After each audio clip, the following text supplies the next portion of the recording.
지금 이제 임종석 전 의원 대신에 공천을 이제 받지 않았습니까? 이 전현희 씨 선택한 것에 대해서는 어떻게 생각하십니까? 국민위원장. 네. 결론적으로 저는 이길 거라고 봅니다. 아 그래요? 어떤 측면 때문에 윤희숙 의원이 네. 저쪽에서 운동권 청산 얘기 지금 제가 어제 오늘 몇 군데서 얘기했는데 네. 운동권이 청산되긴 될 것 같다. 근데 변절한 운동권이 청산될 것 같다. 네. 지금 뭐 윤희숙이니 뭐 하태경이니 네. 뭐 또 누구죠? 원희룡이 다 네. 사실 그렇잖아요. 거기 다 청산될 거예요. 제대로 민주화 운동도 제대로 하지 않았던 그러니까 사람들이다. 이런 거죠. 그러니까 변절했거나 음. 또는 가령 옛날에 운동권이 정치하면 안 된다라는 뜻이 네. 옛날에 민주화 운동한 사람들은 안 돼. 이건 말이 안 되잖아요. 네. 옛날에 민주화 운동 자체를 부정한다면 그건 나쁜 사람이죠. 아하. 근데 그 사람들이 네. 뜻을 바꿔서 네. 회절했거나 네. 아니면은 너무 공부를 안 해서 음. 세상 변하는 거를 못 쫓아가서 오늘의 대한민국에 도움이 안 되면 그 사람들 정치하지 말아야죠. 그래서 그런 의미에서 본다면은 네. 그런 의미에서는 민주당 내에서도 네. 과거 민주화 운동 했던 분들 가운데 또 국회의원을 한 분 소위 386, 486, 586 가운데 이제는 그만해도 될 것 같다. 네. 정치적인 목소리도 없고 그렇다고 정책을 내놓는 것도 아니고 네. 세상 돌아가는 것도 모르는 것 같다 싶으면 이제 정리를 해야죠. 그래서 그러한 점에서 저쪽에서 얘기를 한 건데 네. 그런 점에서 보면은 윤희숙 의원이 사실 임종석 실장한테 뭐 경제를 갖고 막 들이대고 등등 했지만 네. 사실 내용을 까보면 별게 없거든요. 그래서 그런 프레임 일단 그런 프레임을 갖고 들이대기도 어렵고 전현희 위원장한테 네. 또 전현희 위원장이 뭐 실력이 없는 분도 아니고 또 저 윤석열 심판의 이미지도 명확히 가지고 있고 네. 또 당사자의 스토리도 명확하고 우리 지지층이나 더구나 이제 중도층에서도 네. 공감할 수 있는 분이고 그래서 네. 이 과정이 이렇게 잘 정돈되면은 저는 이긴다고 봅니다. 아 그래요.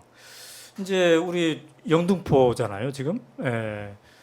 거기도 한강벨트라고 그럼요. 포함되잖아요. 네. 동작 등등 이렇게 광진. 그러니까 늘 어려운 곳이죠. 어려운 곳이라는 그럼요. 의미에서 이제 한강벨트가 예, 예. 얘기가 되고 있는데 그래서 뭐 추미애 전 의원도 거기 가니 많이 막 얘기도 있고 그렇습니다. 네. 어떻습니까? 영등포가 포함돼 있으니까 네. 한강벨트의 흐름은 어떨 거라고 보십니까? 한강벨트는 한마디로 항상 어려운 곳이에요. 네. 그리고 선거에서 어렵다는 거는 내가 어려우면 상대도 어려운 거예요. 네. 그래서 그만큼 이곳은 항상 소위 이제 뭐 영원함이라고 제가 얘기하는 것도 조금 재단하는 표현이긴 하지만 상대적으로 영원함 같은 경우에 비해서 네. 그냥 딱 어느 쪽이 꼭 이긴다가 정해져 있지 않고 아하. 그때 판단하고 네. 또 사안에 따라 판단하고 그 결과를 비교적 객관성과 네. 소위 중도적 판단을 포함해서 최종 결론이 나는 곳이잖아요. 네. 근데 그래서 여기서는 국회의원 되기가 이쪽이든 저쪽이든 항상 누구든 쉽지 않아요. 그런데 그렇기 때문에 늘 어렵고요. 네. 그런데 그래서 전체적인 흐름도 중요하고 각자의 개인기도 중요하고 네. 그래서 어려운 선거를 치르는 거죠. 뭐 그래서 마지막까지 네. 여기는 뭐 저희 지역을 포함해서 제가 지난번에 한 6% 이겼고 네. 초재선 때 아주 제가 그야말로 잘 나갈 때는 네. 아주 많이 이겼던데요. 그때도 역시 여기가 그 전에 나홍배 부총리가 하셔서 네. 쉽지 않은 데였는데 네. 그렇거든요. 그러니까 개별 차이가 있어요. 근데 이번에도 네. 쉽지 않은 선거지만 또 그러나 다 해볼 만하다. 저는 네. 이렇게 봅니다. 그리고 그래요. 근데 이제 저는 결과적으로는 저희가 이길 거라고 봅니다. 아 그래요? 근데 한강벨트 얘기하면서 많은 분들이 이제 민주당 지지자들 중에서 걱정하는 것은 그 동네들이 새로운 고급 아파트들이 많이 들어와서 네. 기존 유권자에 비해서 상당히 많이 보수화됐을 것이다 이런 얘기도 하는데 그에 대한 대책도 세워야 될 듯합니다. 네, 이제 흔히 이야기하는 부동산과 관련된 이슈가 상당히 네. 부동산 또는 뉴타운, 그러니까 MB 때는 뉴타운 이슈, 네. 지난 정부 막판에는 부동산 이슈 이런 것들이 상당히 작동했던 세금 이슈가 아하. 작동했던 지역들인데요. 음. 그렇게 했었고 또 네. 기억하시겠지만은 강서 지난번 구청장 선거 때 또 확 뒤집어졌어요. 물론 강서가 딱 그렇게 한강벨트 얘기하기 네. 어렵지만 음. 그 당시의 민심이라는 것이 전체로 바뀌었기 때문에 네. 그런 큰 지형에 있어서 과거의 어떤 음. 그거는 무너졌다고 보고요. 네. 지금은 제가 볼 때는 여전히 네. 큰 민심의 음. 윤석열 정권에 대한 견제의 네. 구조는 살아 있고 나머지는 지금부터 어떻게 하느냐 각 당이 그리고 각 지역구의 그 후보자들의 개인기가 어떠하냐에 따라서 네. 이렇게 그래요. 아주 접전들이겠지만은 음. 뭐 그렇기 때문에 지금 낙관하기도 비관하기도 어려운 그런 상황이라고. 근데 이제 한강벨트에 대해서 아까 그렇게 말씀하셨어요. 결국은 우리가 이길 겁니다. 네, 저는 최종적으로는 그 말씀은 네. 저는 결국은 어렵지만 저는 뭐 제가 선거에 대해서 늘 굉장히 보수적인 사람이에요. 아. 그러니까 예를 들어 우리 이해찬 전 대표님이나 우리 유시민 선배님이나 이런 분들이 상당히 강한 목표를 많이 내세우는 경우가 네, 있잖아요. 네. 근데 저는 우리가 상당히 이길 때도 늘 그렇게 안 하는 편이에요. 네. 굉장히 신중론자예요. 네. 그래서 이번에 우리가 다들 굉장히 여론이 좋게 나오고 심판론이 비등할 때에도 네.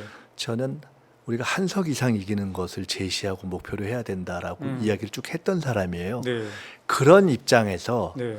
최근에 어려워진, 그러니까 그걸 굉장히 잘 나간다고 볼 때 좀 보수적으로 본 아하. 거잖아요. 근데 지금은 다들 어려울 거라고 보잖아요. 네.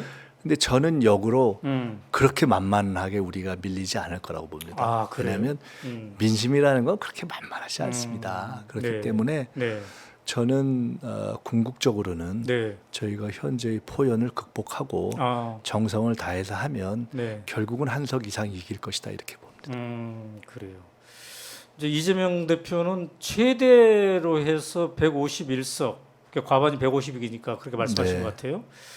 그게 이제 대표가 그렇게 이제 말씀을 하셨는데 최대로 했을 때 네. 최대치로 예.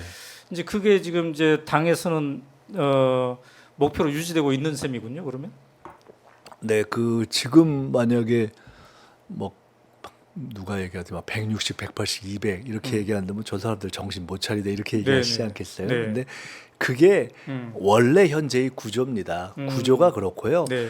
게다가 제가 상황실에 엊그제 국정원 선거 개입 감시팀을 만들었잖아요. 그렇더군요. 저는 최악의 환경이라고 보거든요. 최악의 최악. 대통령이 나서고 막 댓글 공작팀 풀어주고 하면서 네. 어떤 일이 일어날지를 뭐 사실 한반도 정세도 그렇고 네.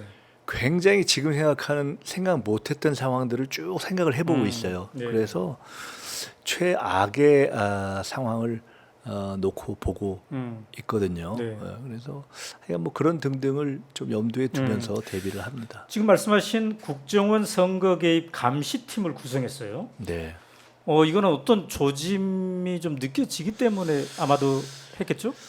그 박근혜 그 탄핵 때 네. 추미애 대표가 사실은 군 개입 문제를 제기했던 적이 있잖아요. 네네네. 그때 굉장히 생뚱맞다는 분위기였지 막 공격했잖아요. 네. 결과는 일정한 움직임이 있었다는 것이 드러났지 않습니까? 네. 사실은 그때 제가 어디서 그 정보를 듣고 추 대표한테 예. 한번 말씀을 드렸었는데 네. 그거를 그냥 바로 말씀하시더라고요, 추 대표가. 그래서 저도 저거 바로 저렇게 얘기하는 것이 좋은가라는 생각을 했던 적도 있어요. 네. 근데 지금은 일단 논리적으로나 네. 전체 정권이 움직이는 모양, 대통령의 행보 이런 걸 보면은 네. 작심하고 아. 여러 가지 불공정 환경을 만드는 것 같아요. 뭐 예를 들어서 이런 겁니다.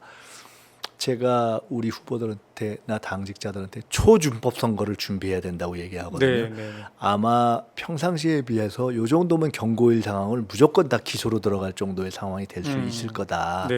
그러니까 우리가 철저한 초준법 선거를 해줘야 된다. 여기는 안 봐주고 저쪽을 봐주는 이런 상황이 있을 것. 그게 하나의 예잖아요. 네. 근데 그런 것처럼 네.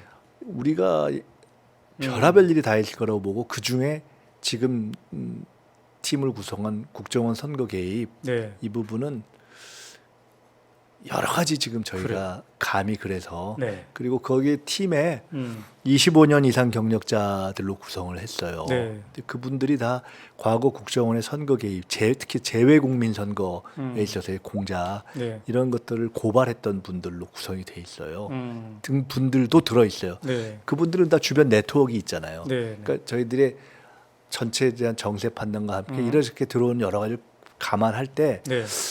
빨리 하고 네. 우리가 이런 것도 대비하고 있다고 알리는 것이 음. 혹 그런데 관여될 가능성이 있는 분들에 대해서 네. 빨리 시그널을 주는 것이 좋겠다는 판단을 아, 한 거죠. 그렇군요.